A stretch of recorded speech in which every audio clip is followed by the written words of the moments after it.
Witamy z naszego lasu. Lucky Luna Forest wita. Dzisiaj mamy piękną pogodę i zaczynamy nowy projekt. Tym projektem jest wiata na łódkę, oczywiście z naszego materiału, z naszego lasu. Mamy przygotowane 2 słupy już, potrzebujemy jeszcze 4. Cały projekt będzie opierał się na 6 słupach. No chodź, kochanie, chodź. Odpocznij chwilę może. Tutaj już mamy przygotowane praktycznie miejsce na wiatę. Jeszcze posprzątam te suche wszystkie drzewa i tutaj będzie wiata na łódkę. Super, bo będzie idealny wjazd i będzie można nią tutaj dookoła zakręcić. Tego nam potrzeba.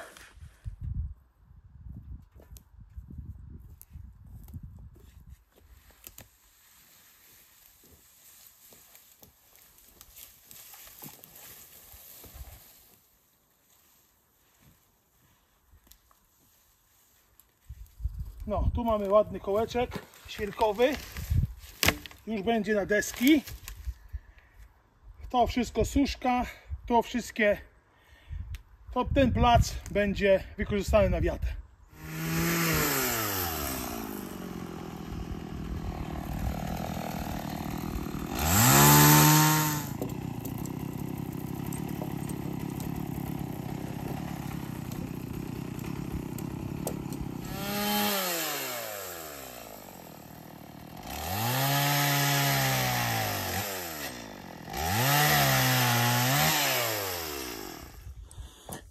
Tak, moi drodzy, 6 słupów jest już na naszą wiatę na łódkę i przy okazji jeszcze wyciąłem 2 słupy na ambonkę myśliwską.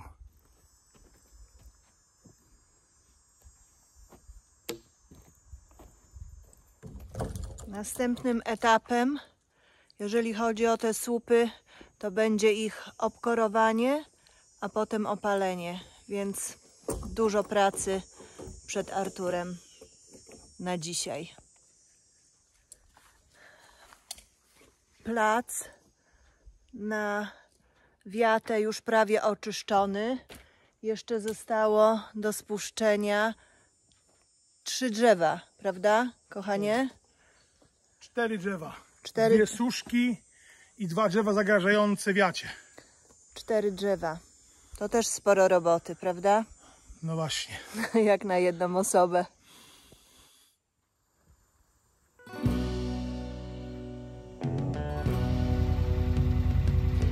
Artur ma teraz dużo pracy, więc ja w tym czasie biorę ATV, małą przyczepkę i pojadę posprzątać plac przy tartaku.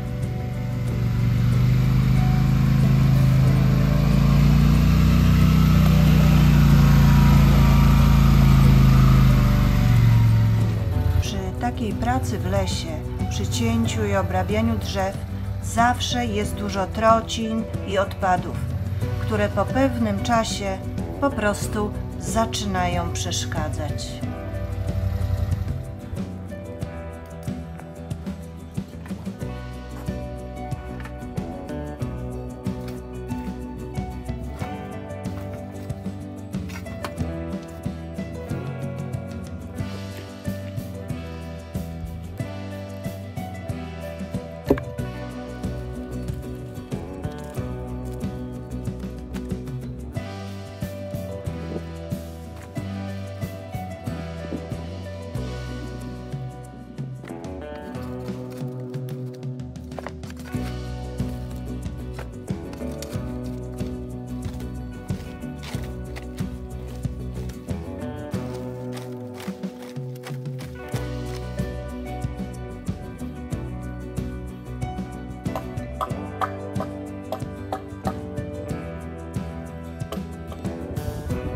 Artur już obiera skory kołki.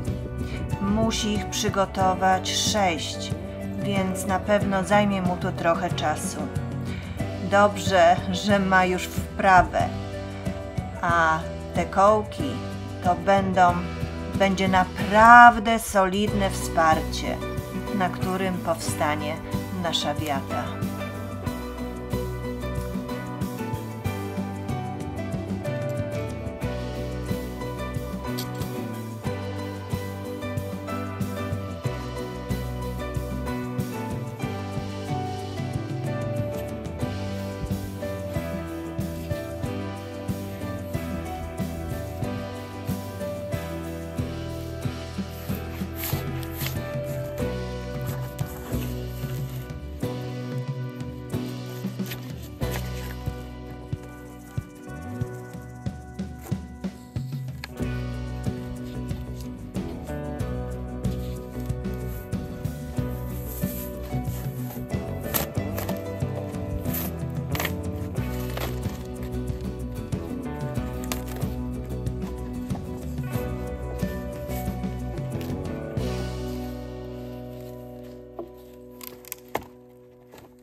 Gotowe.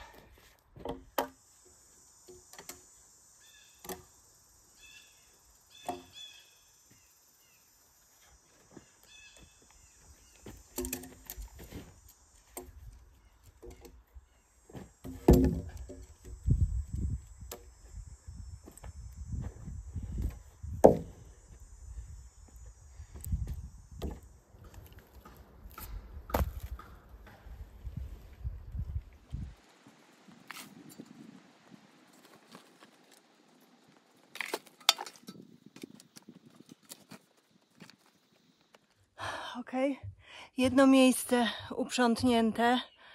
Jak Artur pracuje i ścina drzewo, to zawsze zostaje bardzo dużo bałaganu i to zostało już z tamtego roku. Nie sprzątnęliśmy, no i zaczęło gnić, więc czas to wywieźć do lasu i uprzątnąć. Następnym moim zadaniem będzie uprzątnięcie pod piłą, a także tutaj koło naszego drewna. Także jeszcze dużo roboty nas czeka. Idę zobaczyć, jak idzie Arturowi.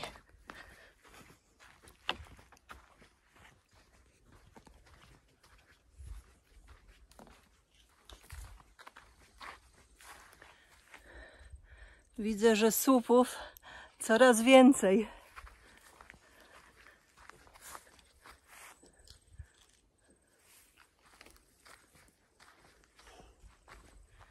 Oj, dzisiaj słońce daje. Chyba musimy sobie zrobić Siestę. odpoczynek, siestę. Trzeba jechać na jezioro się wykąpać. Tak.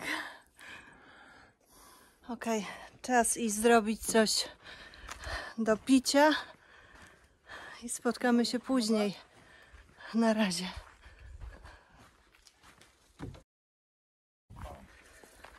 Trochę odpoczęliśmy. Akurat tutaj, gdzie robimy wiatę, jest trochę cienia, więc zabieramy się dalej do pracy. Artur wyciął drzewo i został duży korzeń i musimy go usunąć, bo inaczej będzie ciężko wjeżdżać łódką.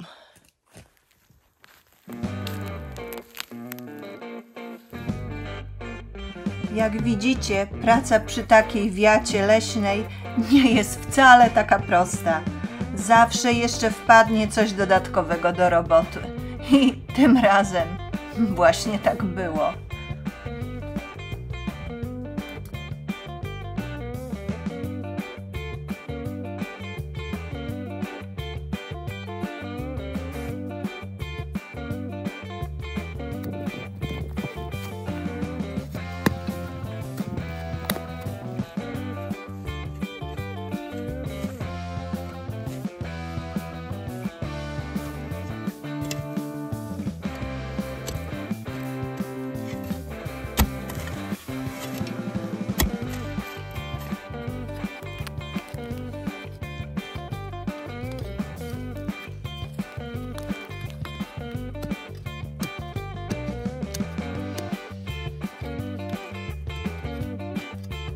Nie spodziewaliśmy się, że to drzewo ma tak wiele korzeni i tak pozakręcane te korzenie.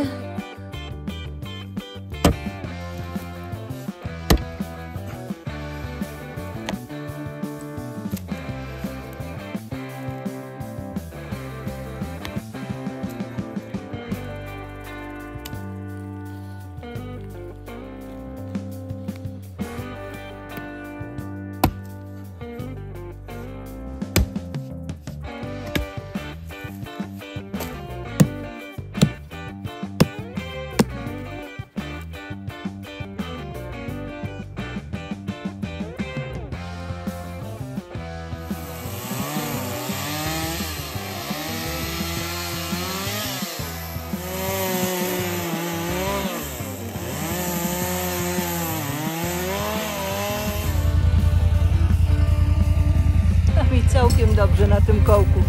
Artur, może zostawimy ten kołek?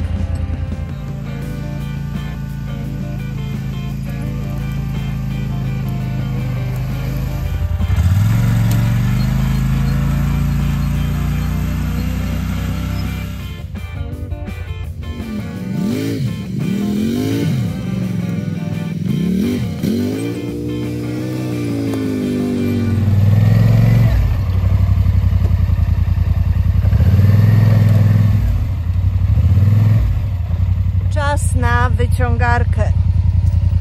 Musimy ruszyć troszkę ten korzeń.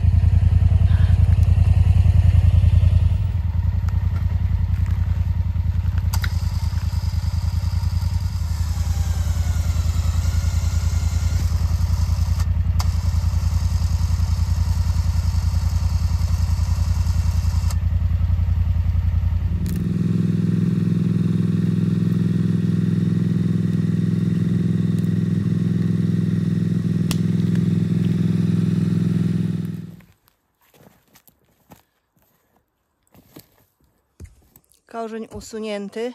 ATV z wyciągarką dało radę. No i sprawa załatwiona. Po 2 godzinach roboty.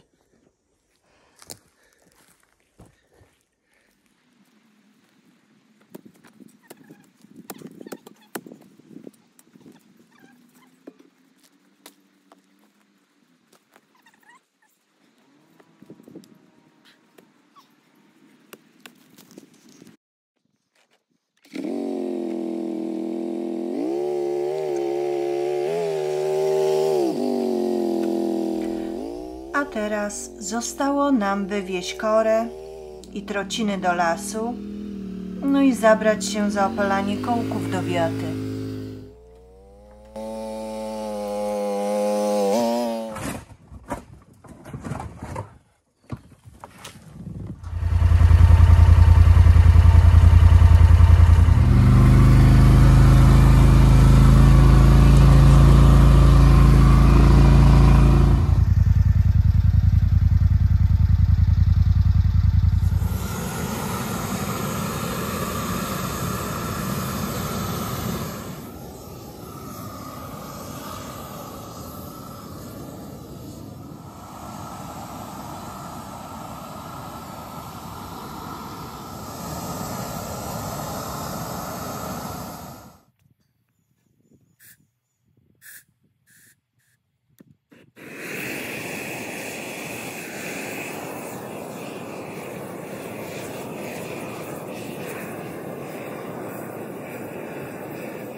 Taką informację bym chciał przekazać, dlaczego w ogóle opalamy te supy. Bo na pewno ci ludzie, którzy są w lesie i się interesują tym tematem, na pewno wiedzą. Ale to jest taka informacja dla tych, którzy nie wiedzą, dlaczego tak się robi. Ta spalona warstwa tego drzewa chroni je od wilgoci i od pasożytów, od robaków, które drążą te drzewo. Dlatego taki słup opalony o wiele dłużej postoi w ziemi niż taki nieopalony. To taka informacja dla tych, którzy by się pytali, dlaczego my to robimy.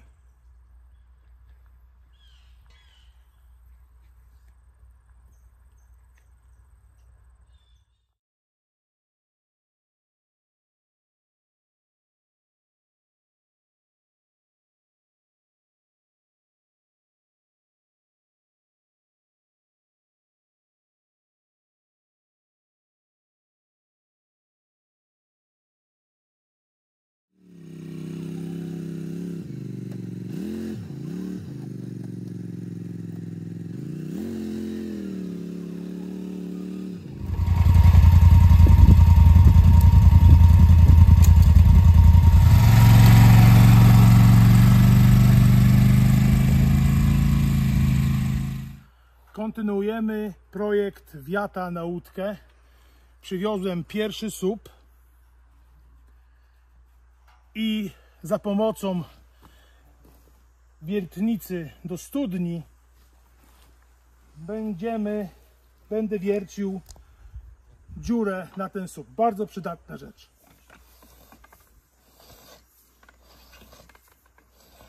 Szczęście na naszej działce mamy bardzo dobrą ziemię, czyli piasek. Nie ma kamieni ani głazów.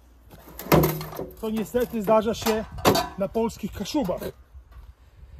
Dlatego bez żadnego problemu mogę sobie odwiercić dziurę na słup o długości 1,20 m. Będę teraz posługiwał się metrycznym systemem długości, głębokości i miary.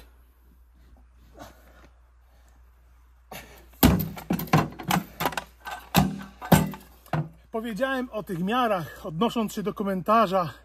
Nie wszyscy w Polsce mają pojęcie i posługują się miarami stóp czy cali, metry i centymetry. Dlatego teraz zacznę opowiadać wszystko w metrach i w centymetrach.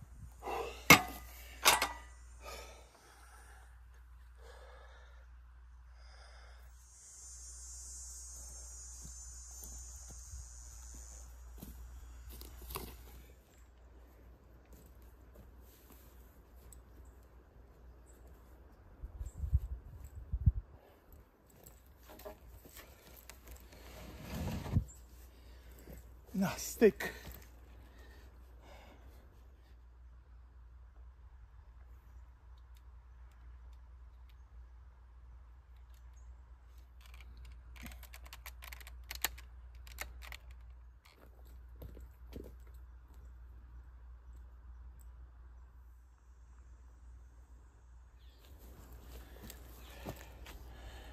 Ale i u nas zdarzają się kamyczki.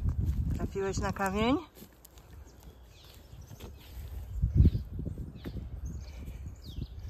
Artur nie daje za wygrane, mimo że jest u nas w lesie ponad 30 stopni i niesamowita wilgotność, bo wczoraj i w nocy padał deszcz.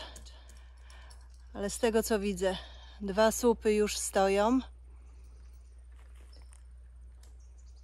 a Artur walczy. Słup, który Artur pierwszy wstawił,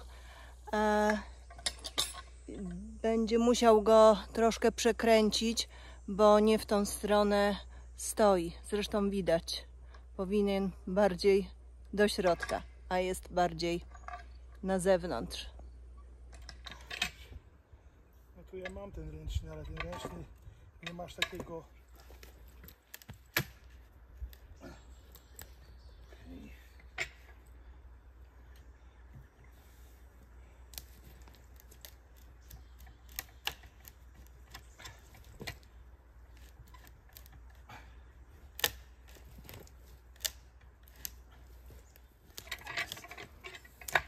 Mój smart mąż. Smart.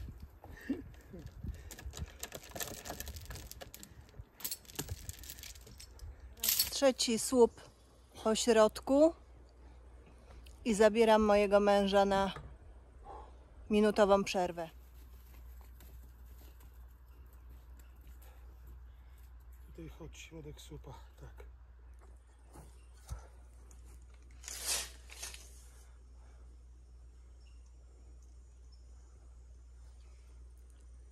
Taka wilgotność.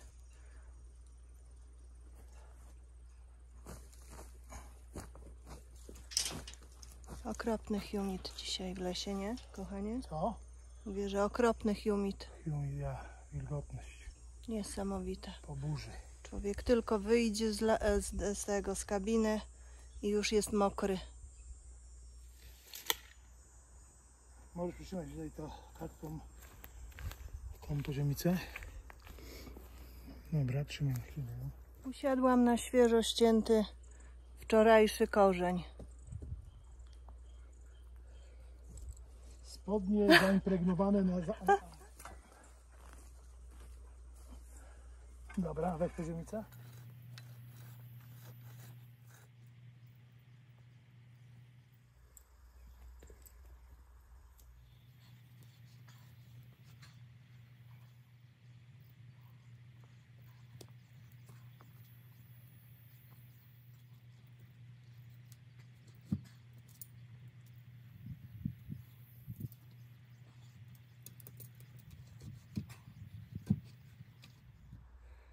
Supy wkopane, koszulka mokrutka. Ja bym grał w tenisa. Pozdrawiamy wszystkich kibiców Igi Świątek, która pięknie wygrywa na olimpiadzie. Artur jest wiernym kibicem. Świątek! Cześć z naszego miejsca, gdzie powstaje wiata. Widzicie za nami te 3 słupy, które Artur do południa wkopał.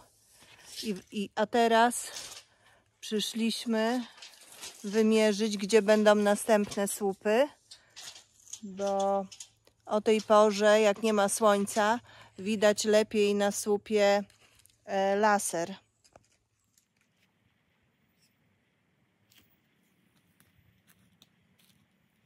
Tylko wymierzamy i spotkamy się z Wami jutro w nowym dniu pracy.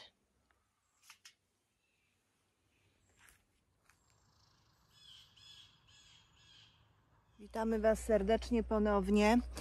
Dzisiaj Artur od rana już pracuje, dlatego że słońce wysoko i ma być dzisiaj 30 ponad znowu stopni. Odczuwalne 36. 36, więc spieszy się, żeby zamontować następne 3 słupy po następnej stronie.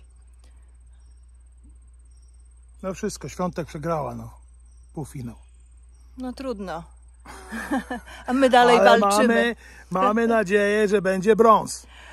A my dalej walczymy.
Dzisiaj znowu zapowiada się upalny dzień, dlatego wyszliśmy szybko, póki słońce dopiero wzeszło, na poszukiwanie takiego drzewa, które będzie Artur mógł wykorzystać do zrobienia wiaty.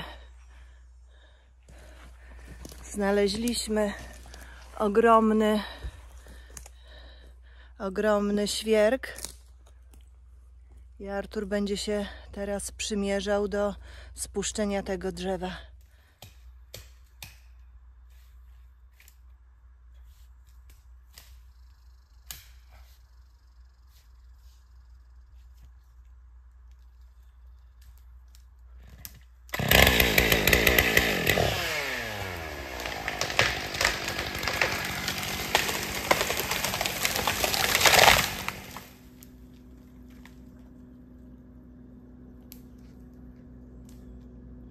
No i muszę przyznać, że robota wykonana profesjonalnie.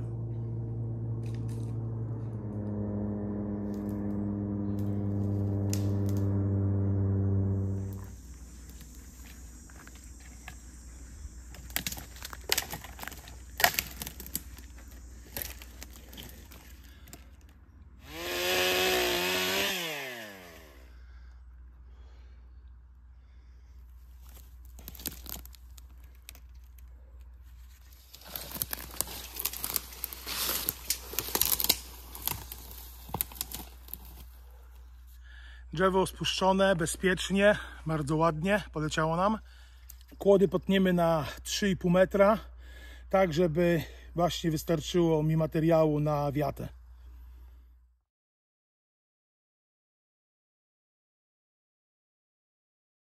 Artur sobie będzie tutaj pracował. Ja mu teraz nie jestem potrzebna.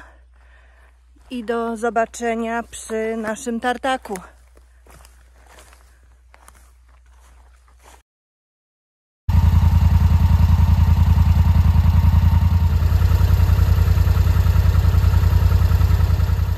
Nie jest wcale łatwo samemu pracować przy obrabianiu tak wielkich kłód, jak widzicie. Na szczęście Artur zawsze znajduje jakieś sposoby, żeby sobie ułatwić i udoskonalić tą pracę.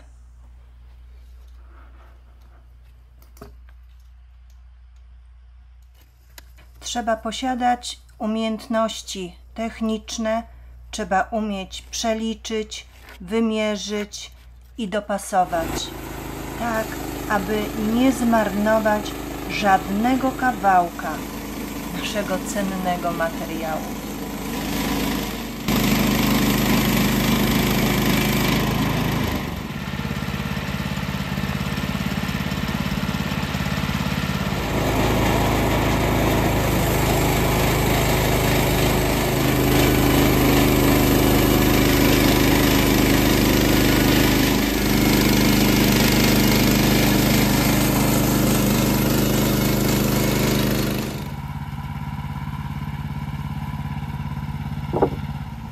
Wycinam teraz belki, które pójdą na słupy.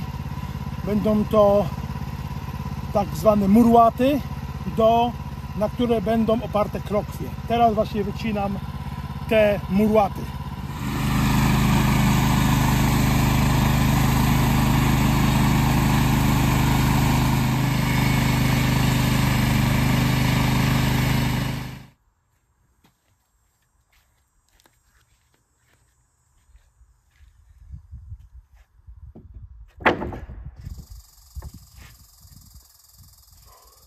Cóż to takiego? To się nazywa perfekcyjne cięcie w poziomie. Przecięłem, a końcówka pieńka została na słupie. Pyk.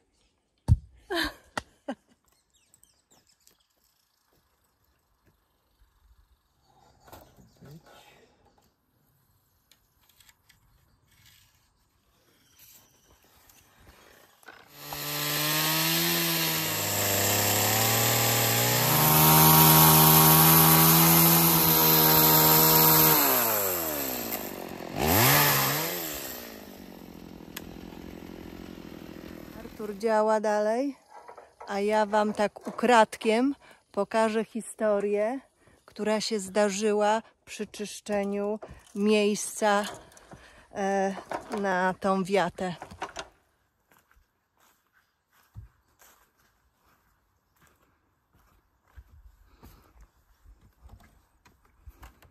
Jestem na moim tarasie i jak Artur czyścił miejsce na wiatę, a wiata jest, jak widzicie, niedaleko, to spadło jedno drzewo i zniszczyło poręcze.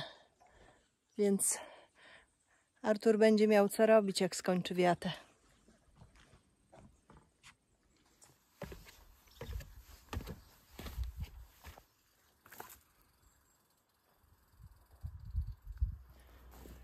Doszliśmy już do etapu, że supy mam przygotowane i teraz będziemy zakładać już belki te supowe. i za chwilę będziemy też robić krokwie.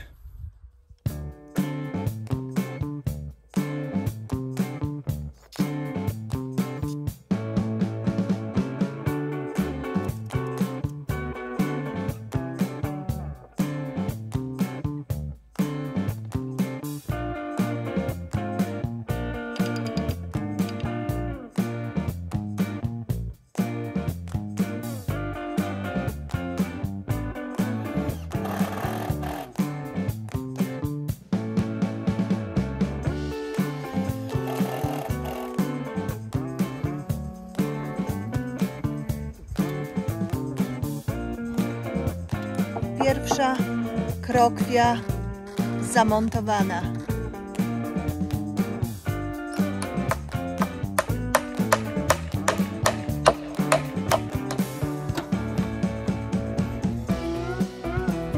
O, w taki sposób.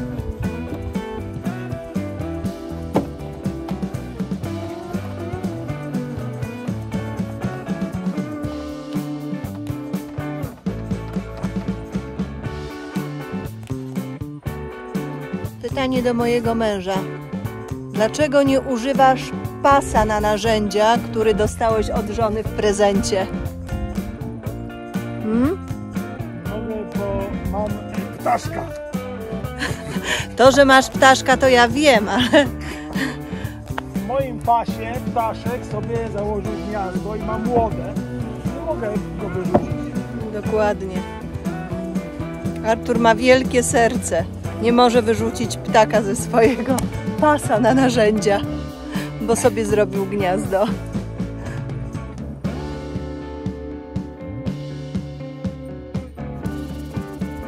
To ostatnia krokiewka. Zakładam na tą naszą wiatę. No i mam nadzieję, że ta wiata będzie odpowiednio silna, żeby wytrzymała ten napór śniegu, który tutaj zazwyczaj bywa.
No i w końcu nadszedł czas na załadowanie desek, które wcześniej Artur wyciął z naszego drzewa, i przewiezienie ich w miejsce, gdzie budujemy wiatę, a potem docinanie, no i montaż.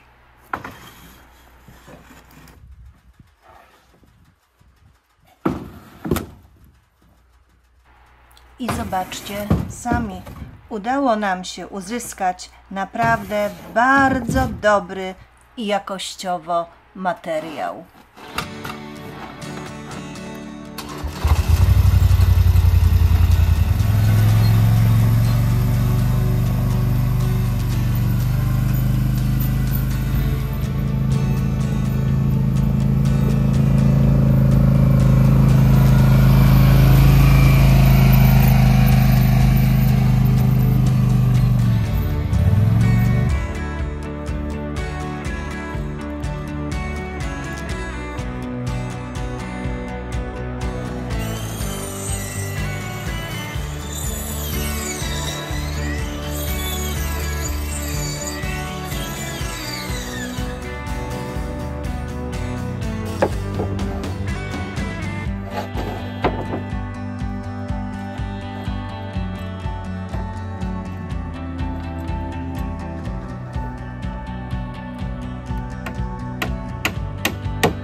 zaczynamy pokrywać naszą wiatę tymi deskami.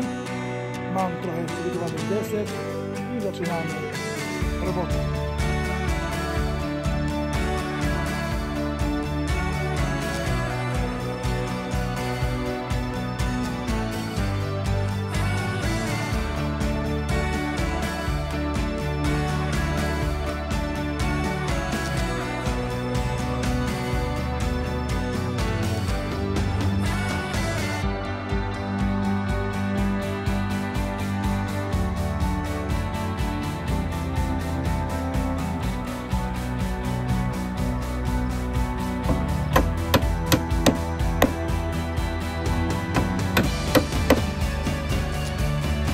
Ciężko, słońce świeci, ciepło.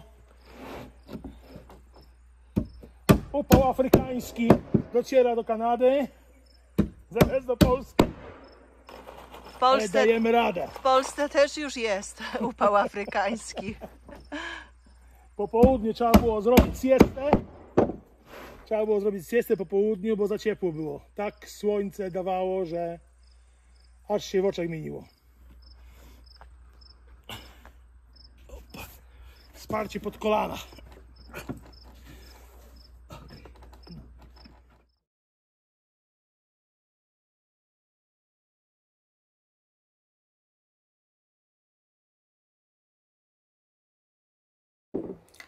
Pokrywamy deskami już ostatnią część naszej wiaty.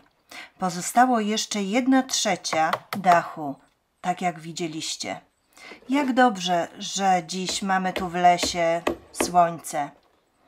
Jutro i pojutrze ma padać znowu deszcz, więc spieszymy się, żeby zdążyć, zanim pogoda się zmieni.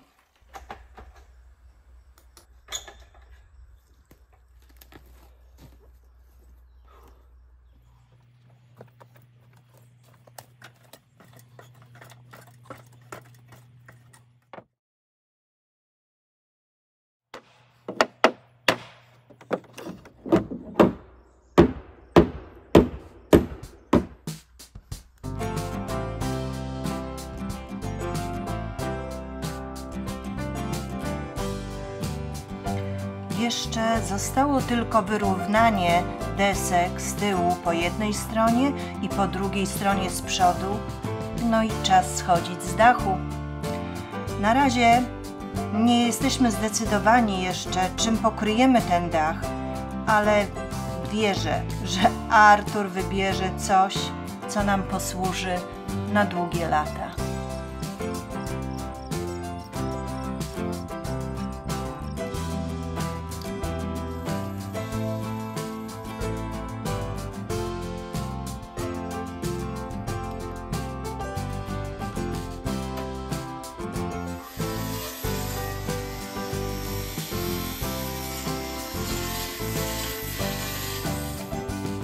I ostatni krok. Artur chce wzmocnić konstrukcję od środka. Posprzątamy resztki desek. No i czas na finał. Czas wprowadzić łódkę pod dach.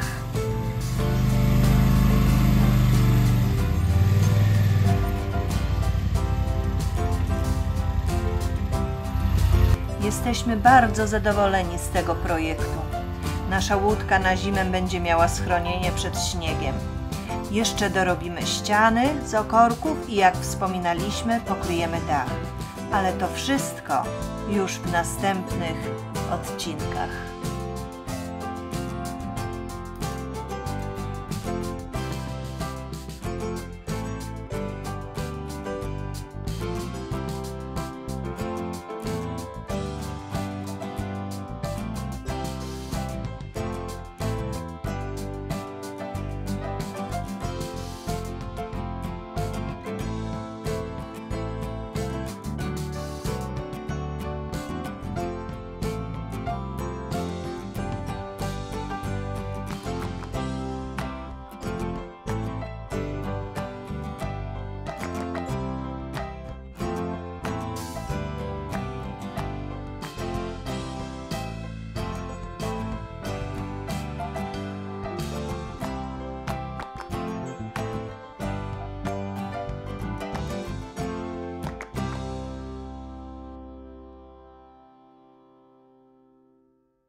Łódka już jest pod naszą wiatą, pod dachem. Teraz przyszedł czas, żeby już się z Wami pożegnać i podziękować za to, że byliście z nami I wytrzymaliście do końca. do końca. Zapraszamy Was serdecznie do oglądania naszych dalszych przygód. Na Lucky Luna Forest na YouTube. Bądźcie z nami.